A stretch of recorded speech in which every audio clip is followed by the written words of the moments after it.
At dumating na nga ang takdang oras. Oras na para lumapag ng Pilipinas. At bago ko simula ng kwentong ito, hayaan niyo muna magpakilala ako. Ako nga pala si Mr.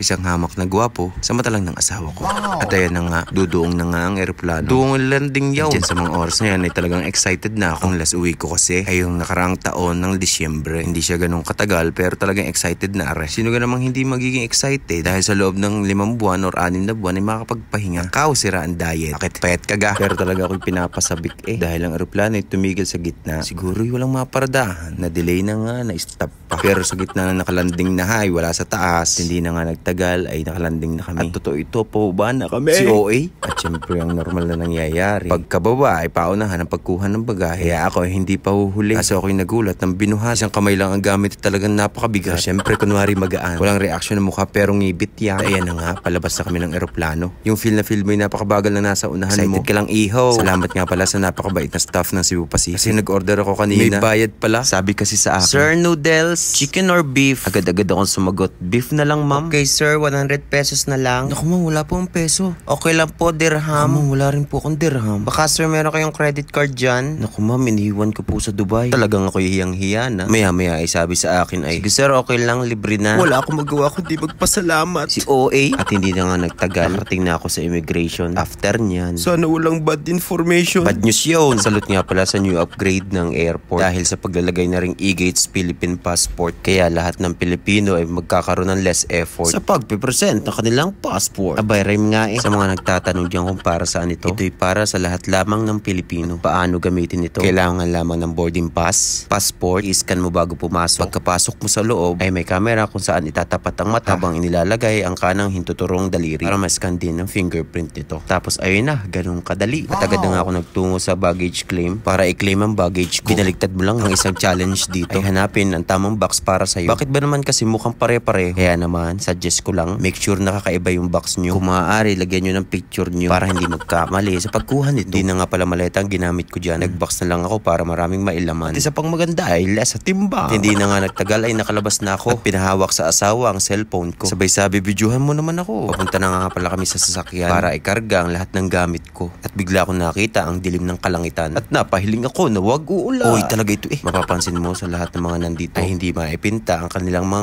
ngiti sa kanilang mga labi. Habang naghihintay sa mga mahal nila na ilang oras na lang ay bababa na. Napagdesisyonan pala namin na kumain. Kasi mga gutom na mga nagintay sa akin. At agad kami nagtungo sa malapit na Jollibee. Bida ang sayo. Wala naman sintunado ka. Siguro tatapusin ko na ang kwentong ito. At huling magkita sa sunod na kabanata ko. Salamat nga pala ulit sa pagsama. Bonus na ulit kung ifa-follow mo pa. Baka naman. Paalam mga halap. Puti Ila. Picture natin. Okay.